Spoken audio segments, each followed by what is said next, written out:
لا حول ولا قوة إلا بالله العلي العظيم. أعوذ بالله من الشيطان اللعين الرجيم. بسم الله الرحمن الرحيم. الحمد لله والصلاة والسلام على رسول الله وعلى آل الله لا سيما بقية الله ولعنة الله على أعدائهم أعداء الله من يومنا هذا إلى لقاء الله. أما بعد فقد قال الله يا أيها الذين آمنوا كتب عليكم الصيام كما كتب على الذين من قبلكم لعلكم تتقون. اللہ جل شانہ نے ہماری دنیا اور آخرت میں کامیابی کے لیے، دنیا اور آخرت میں سرخرو ہونے کے لیے ہمیں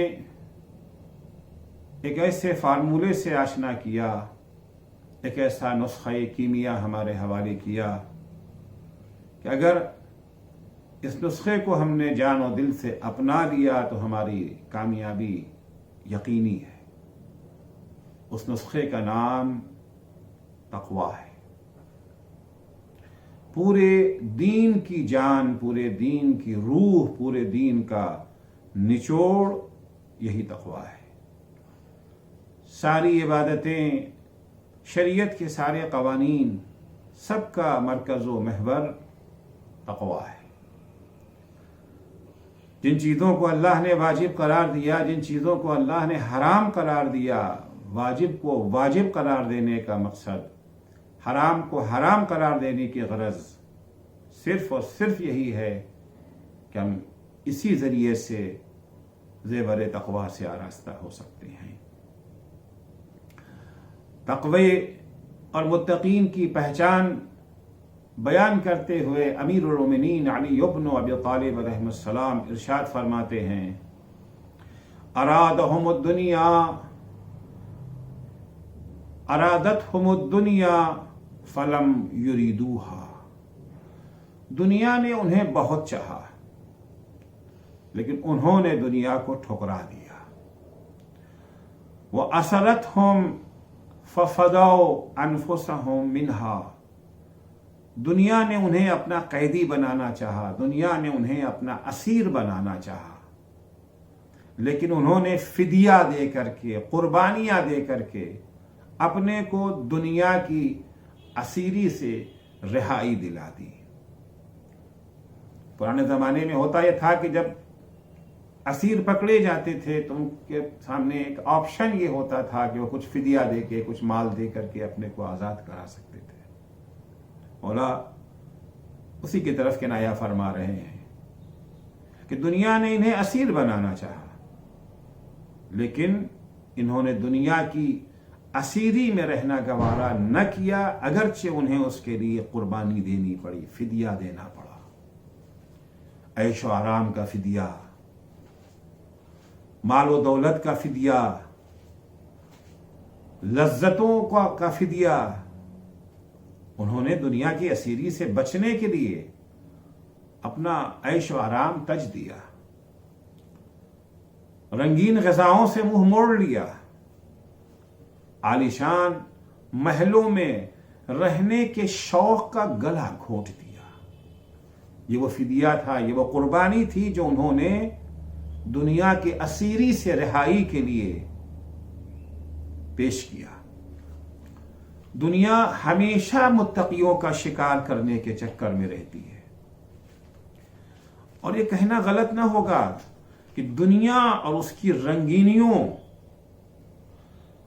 اس کی جھوٹی چمک دمک کا صرف ایک ہی مقصد ہوتا ہے، اس کا ایک ہی ٹارگٹ ہے، اور وہ ہے صاحبان تقویٰ کو اپنے جال میں پھنسانا۔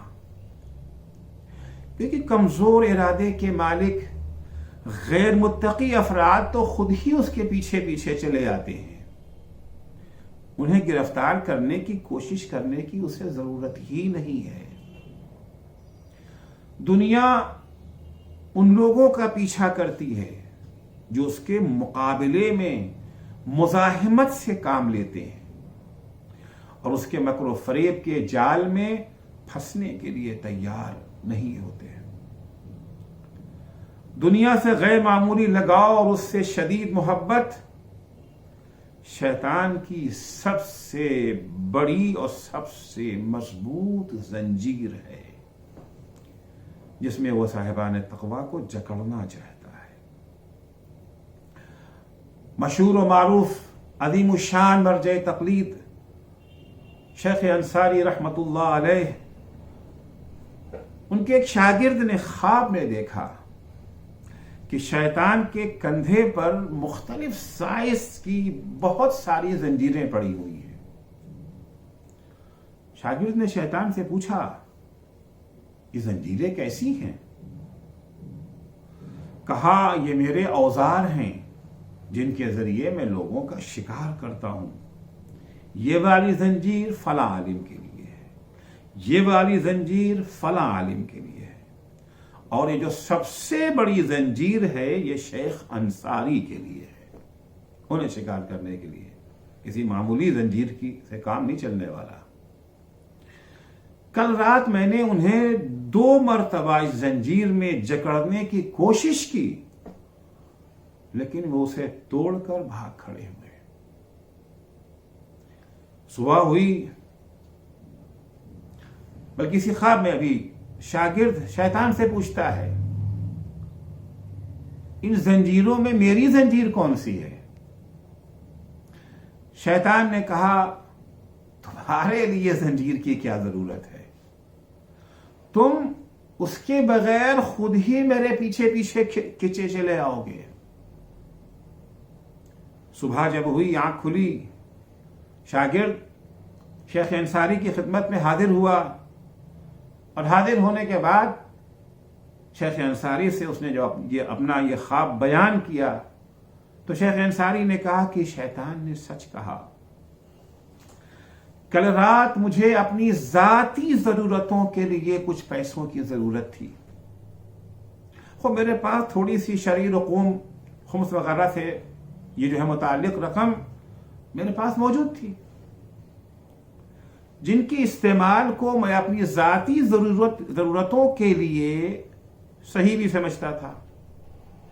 میں نے 2 مرتبہ اسے خرچ کرنے کے لیے اٹھایا، مگر پھر میرا ارادہ بدل گیا اور میں نے وہ رقم وہیں رکھ دی۔ یہ 2 مرتبہ جو رقم اٹھائی، دونوں مرتبہ شیطان کی وہی زنجیر تھی کہ اگر اٹھا لیتے اس رقم کو تو اس کی زنجیر میں پھنس چکے تھے۔ شیطان نے اللہ کے مخلص بندوں کے سوا، اللہ کے مخلص بندوں کے سوا ہم سب کو بہکانے کی قسم کھائی ہے۔ خداوند متعال کے سامنے اس نے کہہ دیا تھا کہ تیری عزت کی قسم، تیرے مخلص بندوں کے علاوہ میں سب کو بہکانے کی کوشش کروں گا، اور بڑی چالاکی کے ساتھ اپنا کام کرتا ہے۔ کسی بھی حال میں وہ مایوس نہیں ہوتا، ہمت نہیں ہارتا۔ روایت میں ہے کہ اللہ نے جناب موسیٰ کی، جناب جبریل امین نقل کر رہے ہیں اس واقعے کو، کہ اللہ سے جناب موسیٰ کی مناجات کے وقت جبریل امین نے شیطان کو کوہ طور پر دیکھا۔ اس سے پوچھا، تو یہاں کیا کر رہا ہے؟ یہ تو وحی الہی، مقدس لوحوں اور خدا سے راز و نیاز و مناجات کا موقع ہے۔ یہ موسیٰ کا مقام ہے، کسی عام شخص کا نہیں۔ تو یہاں کیا کر رہا ہے؟ اس نے کہا، ہاں جانتا ہوں، لیکن میں یہاں بھی مایوس نہیں ہوں۔ میں کامیابی ملنے تک کوشش کرتا رہوں گا، چاہے وہ مجھ سے ہی کیوں نہ ہو، میری کوشش جاری رہے گی۔ اس سے پتہ چلتا ہے کہ شیطان اللہ کے مخلص بندوں کو بھی بہکانے کی بھرپور کوشش کرتا ہے، اگرچہ اسے معلوم ہے کہ کامیابی نہ ملے گی۔ کوشش کرتا ہے مگر وہ کامیاب نہیں ہو سکتا۔ جب موسیٰ جیسوں کو بھی بہکانے کی کوشش کرتا ہے تو پھر ہم جیسوں کو کہاں چھوڑے گا؟ پیٹ کے پجاری پرندوں کو پکڑنے کے لیے کیسے کیسے مزیدار دانہ ڈالے گا۔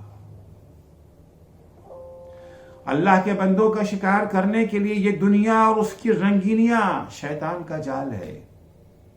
اس کا مقابلہ کرنے اور جال سے خود کو محفوظ رکھنے کے لیے امیر المومنین، امام المتقین جیسے مجاہد کی رہنمائیوں سے فائدہ اٹھانے اور ان کی تعلیمات کو اپنی زندگی کے ہر موڑ پر مشعل راہ بنائے رکھنے کی ضرورت ہے۔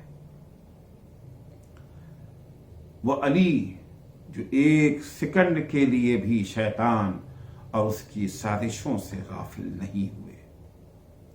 امام جعفر صادق علیہ السلام نے دنیا کے سلسلے میں امیر المومنین کے طرز عمل کی ایک جھلک بیان فرمائی ہے جو لائق عبرت ہے۔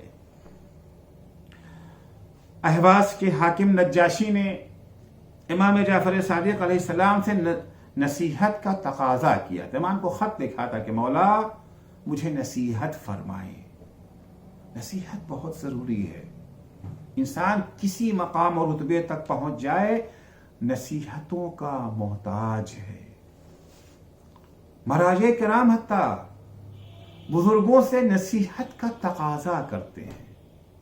عزنی، مجھے موعظہ کیجیے، مجھے نصیحت کیجیے، چاہے ہم کتنے ہی بڑے مومن کیوں نہ ہوں، کتنے ہی بڑے متقی و پرہیزگار کیوں نہ ہوں، کیونکہ شیطان اپنی کوششوں میں لگا ہے، وہ بیکار نہیں بیٹھا ہے۔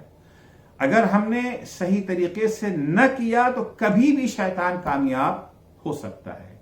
لہذا اس نے خط لکھا امام جعفر صادق علیہ السلام کو اور امام سے نصیحت کا تقاضا کیا کہ مولا آپ مجھے نصیحت فرما دیں۔ امام نے ان کے جواب میں تحریر فرمایا کہ امیر المومنین حضرت علی علیہ السلام کا بیان ہے کہ جب فدق جناب فاطمہ زہرا کو مل گیا تو مولا فرماتے ہیں کہ میں فدق کے باغات میں سے، یعنی پیغمبر نے جب جناب فاطمہ زہرا سلام اللہ علیہا کے حوالے کیا تھا یہ فدق کا گاؤں، کیونکہ فدق ایک باغ نہیں ہے، فدق ایک گاؤں کا نام ہے، اس میں بہت سارے باغات تھے۔ مولا فرماتے ہیں کہ جب فدق مل گیا جناب فاطمہ زہرا سلام اللہ علیہا کو تو میں ایک دن فدق کے باغات میں سے ایک باغ میں کام کرنے میں مصروف تھا کہ اچانک ایک حسین و جمیل عورت میرے سامنے آ گئی۔ میرے ہاتھ میں پھاوڑا تھا جس سے میں زمین کو ہموار کر رہا تھا۔ اس عورت نے مجھ سے کہا، اے ابو طالب کے بیٹے، کیا آپ مجھ سے شادی کریں گے؟ اگر آپ مجھ سے شادی کر لیں تو پھر اس محنت و مشقت اور پھاوڑا چلانے کی آپ کو ضرورت نہیں رہ جائے گی، میں آپ کو مالا مال کر دوں گی، زمین کے خزانے آپ کے قدموں میں ڈال دوں گی، پھر آپ اور آپ کی نسلیں عیش و عشرت کی زندگی بسر کریں گی۔ حضرت فرماتے ہیں میں نے اس سے پوچھا تو کون ہے؟ اس نے جواب دیا میں دنیا ہوں۔ میں نے کہا جاؤ تم اپنے لیے کوئی اور شوہر ڈھونڈ لو۔ اور یہ شعر پڑھتے ہوئے میں دوبارہ اپنے کام میں مشغول ہو گیا۔ شعر یہ ہے، لقد خواب من غرته الدنیا الدنیا، شکست کھا گیا، ناکام ہو گیا، ہار گیا وہ انسان جسے یہ پست دنیا فریب دینے میں کامیاب ہو گئی۔ وزینتها فی تلک المشاعل، جو دنیا کی زینتوں سے، دنیا کی سجدج سے مروب ہو گیا، فریب کھا گیا، اس کی ہار ہو گئی۔ فقلت لها غری سوایا فاننی عزوف عن الدنیا ولست بجاہلی، میں نے اس سے کہا جا کے کسی اور کو دھوکہ دے، جا کے کسی اور کو فریب دے، کیونکہ میں دنیا سے روگرداں ہوں، اور میں جاہل نہیں ہوں. مجھے دنیا سے دل بستگی کے انجام کی خبر ہے. میں جانتا ہوں کہ اس کا انجام کیا ہوگا. میں دنیا سے روگردہ ہوں. وما انا والدنیا فإن محمدا احل سریعا بین دل تلک الجنادل. مجھے دنیا سے کیا لینا دینا ہے, مجھے دنیا سے کیا واسطہ ہے جب حضرت محمد مصطفیٰ صلی اللہ علیہ وآلہ وسلم جیسی عظیم ہستی بھی پتھروں کے درمیان دفن ہو گئی. وہیہات امن بالکنوز وودھا واموال قارون وملک القبائل. میں کہا ہیہات کہ میں دنیا کے خزانوں سے لو لگاؤں, میں دنیا کے خزانوں کی آرزو کروں. قارون اور قبائل کی قارون کے مال و دولت اور قبائل کی بادشاہی و سلطنت کا خواب دیکھوں. الیس جمیعا للفناء مسیرنا وَيُطْلَبُ مِنْ خُزَّانِ بِالطَّوَائِلِ وَيُطْلَبُ مِنْ خُزَّانِهَا بِالطَّوَائِلِ. کیا ہم سب کا مقدر دنیا سے جانا نہیں ہے؟ کیا ہم سب کے مقدر میں یہ نہیں لکھا ہے کہ ہمیں اس دنیا میں ہمیشہ نہیں رہنا ہے, ہمیں ایک دن دنیا سے کوچ کرنا ہے, اور دنیا سے کوچ کرنے کے بعد آخرت میں سب کو ایک ایک چیز کا تفصیل سے حساب دینا ہے. فغری سوایا اننی غیر راغب بما فیک من عز و ملک و نائل. جا کسی اور کو دھوکہ دینا, جا کسی اور کو فریب دینا, کیونکہ تیرے اندر جو دولت پائی جاتی ہے, جو اقتدار پایا جاتا ہے, جو عطائیں پائی جاتی ہیں, مجھے نہ تجھ سے کوئی لگاؤ ہے, نہ تیری دولت سے کوئی لگاؤ ہے, نہ تیرے عز و وقار و اقتدار سے کوئی رغبت ہے مجھے. فقد قنعت نفسی بما قد رزقته. جو کچھ میرے پروردگار نے میرا حصہ معین کر دیا ہے, میں اسی رزق پر قانع ہوں, وہی میرے لیے کافی ہے. فَشَأْنُكَ يَا دُنْيَا وَأَهْلُ الْغَوَائِلِ. دنیا تو اور تیرے اندر رہنے والے ناپسندیدہ صفات کے حامل افراد, تجھی کو مبارک ہو. مجھے نہ تجھ سے کوئی سروکار ہے, نہ تیرے ان افراد سے کوئی سروکار ہے. فَإِنِّي أَخَافُ اللَّهَ يَوْمَ لِقَائِهِ وَيَخْشَى عَذَابًا دَائِمًا غَيْرَ زَائِلِ. مجھے خوف اللہ کا خوف ہے, اس دن کا خوف ہے کہ اپنے پروردگار کے سامنے روز قیامت پیش کیا جاؤں گا.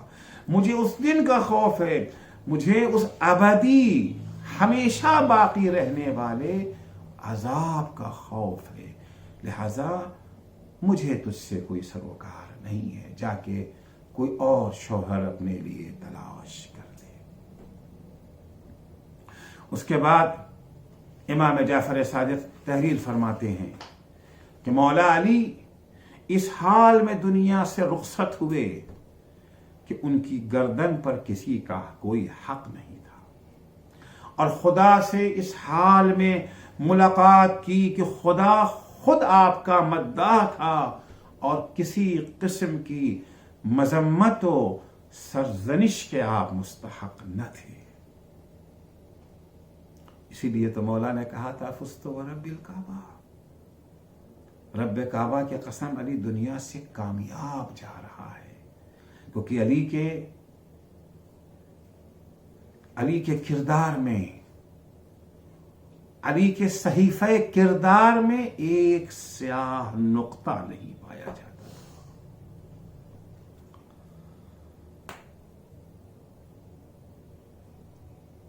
آپ کے بعد تمام ائمہ نے بھی آپ ہی کی سیرت کی پیروی کی اور اپنے دامن کو ہمیشہ دنیا کی آلودگیوں اور اس کے شر سے بچائے رکھا. سچ ہے یہ دنیا دل لگانے کے قابل تو نہیں ہے کہ اس کی خاطر انسان حلال و حرام کی تمیز بھلا کر اسے حاصل کرنے کی کوشش کرے، جس کی جمع کی ہوئی پونجی لمحوں میں ہوا ہو جاتی ہے، جس کی حکومت و سلطنت چھن جاتی ہے، آبادیاں ویرانوں میں تبدیل ہو جاتی ہیں۔ لدوا للموت وابنوا للخراب، بچے پیدا کرو مرنے کے لیے، عمارتیں بناؤ خراب ہو جانے کے لیے۔ نہ اولاد کو بقا ہے نہ عمارتوں کو بقا ہے۔ کہا جاتا ہے کہ مغل بادشاہ شاہ جہاں کے دربار میں ایک نہایت نیک، پارسا اور صالح شخص بھی تھا۔ وہ روزانہ اپنی ساری کمائی راہ خدا میں خرچ کر دیا کرتا تھا۔ شاہ جہاں کو اس کی خبر ہو گئی۔ شاہ جہاں نے اسے دربار میں طلب کر لیا اور پوچھا، کیا تمہیں مال و دولت سے لگاؤ نہیں ہے؟ تمہیں مال و دولت پسند نہیں ہے؟ اس نے جواب دیا، کیوں نہیں؟ مجھ سے زیادہ مال و دولت سے کسے لگاؤ ہوگا؟ مجھ سے زیادہ کون مال کا عاشق ہوگا؟ میرے عشق کا عالم یہ ہے کہ میں اپنی دولت کا، اپنے مال کا ایک ایک پیسہ خرچ کر دیتا ہوں، ایک ایک پیسہ خرچ کر دیتا ہوں۔ دوسروں کی طرح میں اپنے بعد والوں کے لیے نہیں چھوڑتا۔ ظاہر ہے جو دولت راہ خدا میں خرچ ہو جائے وہ انسان کو ہمیشہ کام آئے گی۔ جو پیسہ ہم راہ خدا میں خرچ نہیں کرتے ہیں وہ ہمیں ایک دن چھوڑ دے گا، لیکن جو دولت ہم نے راہ خدا میں خرچ کر دی وہ ہمیشہ ہمارے ساتھ رہے گی، ابدی زندگی میں ہر قدم پر ہمیں سہارا دے گی۔ ورنہ یہ ساری دولت انسان اسی دنیا میں چھوڑ کر آخرت کے سفر پر روانہ ہوگا اور وہاں اس کا ہاتھ خالی ہوگا۔ انسان اس دنیا میں راہ خدا میں جو کچھ اپنی حلال کمائی سے حاصل کی ہوئی دولت کو خرچ کرے گا، کم از کم اس کا 10 گنا اس ابدی زندگی میں اسے ملے گا۔ اسی لیے امام سجاد علیہ السلام سائل کا ہمیشہ خندہ پیشانی سے استقبال فرماتے تھے اور کہتے تھے، مرحبا مرحبا بمن یحمل زادی الی الاخرہ، خوش آمدید خوش آمدید وہ شخص جو میرا زاد سفر آخرت کے لیے اپنے کاندھوں پر اٹھا کر کے لے جا رہا ہے۔ دنیا کے فریب کا ایک ذریعہ اور انسان کی آزمائش و امتحان کا ایک وسیلہ بال بچوں سے افراط کی حد تک محبت ہے کہ انسان ان کی خواہشوں اور فرمائشوں کی تکمیل اور ان کے کیریئر سنوارنے کے بہانے حلال و حرام میں تمیز کو بھلا بیٹھتا ہے اور ہر راستے سے اپنے اس مقصد کو پورا کرنے کی کوشش میں مصروف ہو جاتا ہے۔ ایک شخص مولا کائنات کے حضور میں کہنے لگا، اللہم انی اعوذ بکا من الفتن، اے اللہ میں تیری پناہ مانگتا ہوں فتنوں سے، امتحانوں سے، آزمائشوں سے۔ حضرت نے فرمایا، لا تقل ھذا، یہ دعا اللہ سے نہ مانگو، فإن اولادک من الفتن، تم فتنوں سے بچنا چاہتے ہو، تمہاری اولاد بھی تو فتنوں ہی میں سے ہے۔ گویا تم اولاد سے بھی جو ہے پناہ مانگ رہے، تمہیں اولاد بھی نہیں چاہیے۔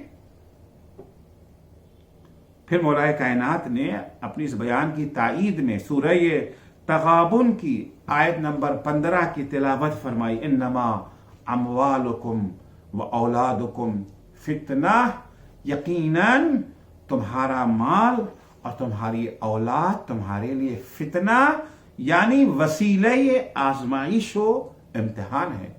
اللہ اولاد کے ذریعے تمہارا امتحان لے گا کہ تم اولاد پرست ہو یا خدا پرست۔ اولاد کی خواہشوں کو پورا کرنے کے لیے تم خدا کے مقابلے میں کھڑے ہو جاؤ گے، اس کی نافرمانی کرو گے یا نہیں؟ ہمیشہ اتنے ہی اولاد کی خواہشوں کو پورا کرو گے جتنا خدا نے اجازت دی ہے جہاں تک۔ ہاں، خدا سے یہ دعا ضرور مانگو کہ اللہم انی اعوذ بک من مضلات الفتن، اے خدا پناہ مانگتا ہوں، تیری پناہ مانگتا ہوں میں آزمائش کے لمحات کی لغزشوں سے، تاکہ فتنوں کے وقت میرے قدم لڑکھڑائیں نہیں، ڈگمگائیں نہیں۔ امتحان ہمیشہ ہے، اس سے کیا بھاگنا؟ امتحان میں کامیابی کی دعا مانگو۔ آخرت کی زندگی کے مقابلے میں دنیا کی زندگی انتہائی مختصر ہے۔ اس مختصر سے وقت کے لیے دنیا سے دلبستگی اور اسے آباد کرنے کے لیے اپنے خالق و مالک سے سرکشی سراسر حماقت و دیوانگی ہے۔ روایت میں ہے کہ حضرت عیسیٰ علیہ السلام نے ایک پہاڑ پر ایک شخص کو چلچلاتی دھوپ میں عبادت میں مشغول پایا۔ جناب عیسیٰ نے اس سے کہا، تم سائے میں جا کر کے عبادت کیوں نہیں کرتے؟ اس نے کہا، میں نے ایک پیغمبر سے سنا ہے، کیونکہ اس زمانے میں ایک وقت میں ایک ہی پیغمبر نہیں ہوتے تھے، بہت سارے پیغمبر ہوتے تھے، ہر ایک پیغمبر کا الگ الگ ایریا اور علاقہ ہوتا تھا۔ میں نے ایک پیغمبر سے سنا ہے کہ میں 700 سال سے زیادہ زندہ نہیں رہوں گا، میری عمر اس سے زیادہ نہیں ہے، اس لیے میری عقل نے اس مختصر سی مدت کے لیے گھر بنانے کی اجازت نہیں دی کہ تھوڑے دن تو رہنا، گھر بنا کے کیا کریں گے؟ جہاں ہمیشہ رہنا ہے وہاں کا گھر بناؤ۔ جناب عیسیٰ نے فرمایا، میں تمہیں ایک ایسی خبر سناتا ہوں جسے سن کر تم حیرت زدہ رہ جاؤ گے۔ اس نے عرض کیا، وہ کون سی خبر ہے؟ جناب عیسیٰ نے فرمایا کہ آخری زمانے میں ایک ایسی قوم آئے گی جس کی عمر 100 سال بھی نہ ہوگی، مگر وہ اپنے لیے عالیشان عمارتیں اور محل تعمیر کریں گے، باغ اور پارک بنائیں گے، ان کی آرزویں 1000 برس کی ہوں گی۔ اس نے کہا، خدا کی قسم اگر میں ان کے زمانے میں ہوتا تو اپنی پوری زندگی ایک ہی سجدے میں گزار دیتا۔ اس کے بعد جناب عیسیٰ نے اس سے کہا، اس غار کے اندر چلے جاؤ، تمہیں بڑی عجیب و غریب چیزیں وہاں نظر آئیں گی۔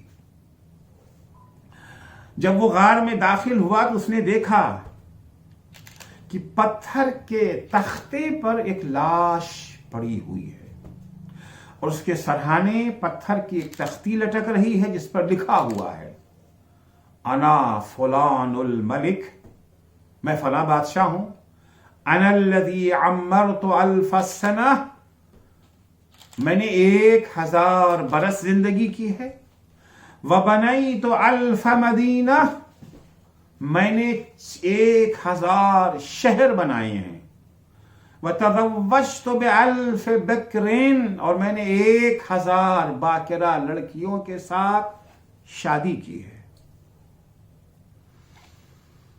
وہزمت 1000 عسکر، اور 1000 فوج کو میں نے شکست دی ہے، ثم کان مسیری الی ھذا، یہ سب کرنے کے بعد میرا انجام یہ ہے،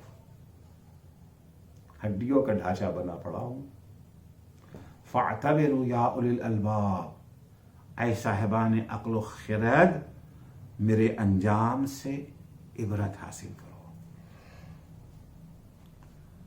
چنگیز خان اور سکندر اعظم دونوں بڑے مشہور فاتح ہیں، فاتح اعظم کے نام سے یاد کیے جاتے ہیں۔ چنگیز کی جو ہے فتوحات بھی ان کا سلسلہ بہت دراز ہے، اور سکندر کی فتوحات بھی بے نظیر ہیں۔ دونوں نے جس علاقے کا جب ارادہ کر لیا اس پر قبضہ کر لیا۔ جس وقت سکندر نے ایران پہ قبضہ کیا. ایران اس زمانے میں بہت ہی عظیم ملک مانا جاتا تھا, بڑا پاورفل ملک تھا, مگر سکندر نے یونان سے چل کے اس پر بھی قبضہ کر لیا. قبضہ کرنے کے بعد اس وقت جو ایران کا بادشاہ تھا دارا, اس کی بیٹی سے شادی رچا لی. جب سکندر کی موت ہوئی ہے تو سکندر کے جنازے پر دارا کی بیٹی نے یہ مرثیہ پڑھا تھا: اے دارا کو شکست دینے والے سکندر, میں تو یہ سمجھتی تھی کہ تجھے کوئی شکست دے ہی نہیں سکتا, مگر یہ کیا, تو موت سے ہار گیا. تو چنگیز اور سکندر دونوں کے بارے میں یہ ملتا ہے کہ ان دونوں نے وصیت کی تھی کہ میرے مرنے کے بعد میرے ہاتھ کفن سے باہر رکھ دینا, تاکہ دنیا یہ مشاہدہ کر لے کہ وہ چنگیز, وہ سکندر جس کے آگے کسی کا بس نہیں چلتا تھا, جانے کتنے ملکوں پر اس نے قبضہ کر لیا, جو فاتح اعظم کہلاتا تھا, دنیا سے جاتے وقت اس کا ہاتھ خالی ہے. وہ اپنے ہمراہ ساری دولت چھوڑ کے جا رہا ہے, سارے مال و منال, کوئی بھی اس کے ساتھ, اس کے ہمراہ نہیں جا رہے ہیں. دنیا کے فریب کے حربے بہت ہیں, بہت سارے حربے ہیں ہمیں فریب دینے کے لیے دنیا کے پاس, اور ان سب سے بچنے کا ایک ذریعہ یہ ہے کہ انسان دنیا کے فانی ہونے اور تیزی کے ساتھ زوال پذیر ہونے کے بارے میں اور قیامت کے دن اس کا حساب دینے کے بارے میں غور و فکر کرے کہ جو کچھ ہمیں ملا وہ تو چند دنوں ہمارے پاس رہا, چھن گیا, چلا گیا ہم سے, لیکن اس کا حساب ہمیں ایک ایک پائی کا حساب, ایک ایک سیکنڈ کی زندگی کا حساب ہمیں قیامت کے دن دینا ہے. انسان اگر اس کے بارے میں غور و فکر کرے, گہرائی سے سوچے, تو دنیا کے حربے اسے فریب نہیں دے سکتے, اور دنیا کے پرفریب جال میں کبھی پھنس نہیں سکتا. امام صادق علیہ السلام جناب لقمان کی نصیحت نقل فرماتے ہیں جو انہوں نے اپنے بیٹے کو کی ہے. فرماتے ہیں, البتہ دو روایتیں, ایک امام جعفر صادق سے نقل ہوئی ہے, ایک امام موسیٰ کاظم علیہ السلام سے نقل ہوئی ہے. تھوڑے سے الفاظ کا فرق ہے, اسے میں امام موسیٰ کاظم علیہ السلام والی روایت آپ کی خدمت میں پیش کر رہا ہوں.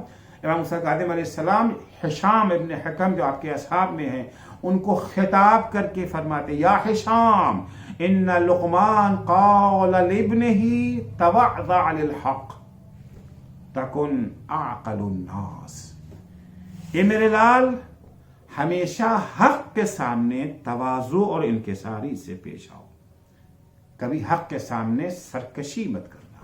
حق کے مقابلے میں ہمیشہ حق کے مقابلے میں سر تسلیم خم کیے رہو.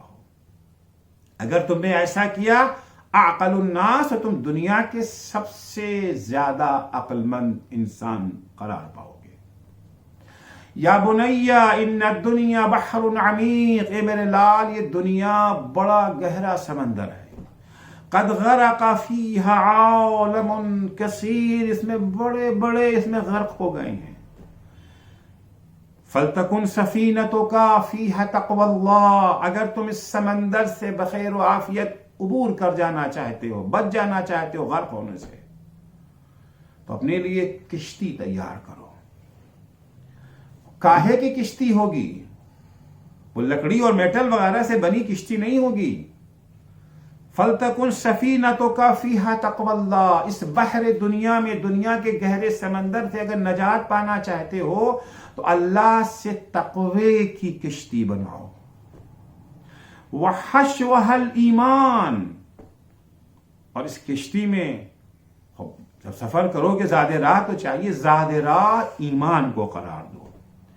وشراعها التوکل, ہر کشتی میں ایک بادبان ہوتا ہے جو ہواؤں کے جھونکوں کو مینج کرتا ہے. وشراعها التوکل, اس کشتی کا بادبان توکل کو قرار دو. وقیمها العقل, اور اس کشتی کا کپتان عقل کو بناؤ.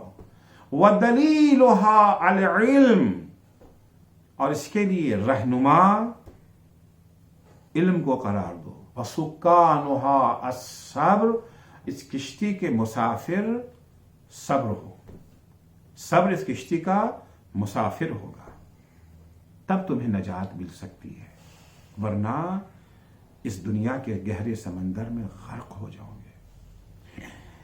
امام جعفر صادق علیہ السلام عبداللہ بن جندب سے خطاب کرتے ہوئے فرماتے ہیں، اے عبداللہ بن جندب، ہمارے چاہنے والوں کی نظر میں، ہمارے شیعوں کی نظر میں، ہمارے محبوں کی نظر میں دنیا خوبصورت زہریلے سانپ کے مانند ہے۔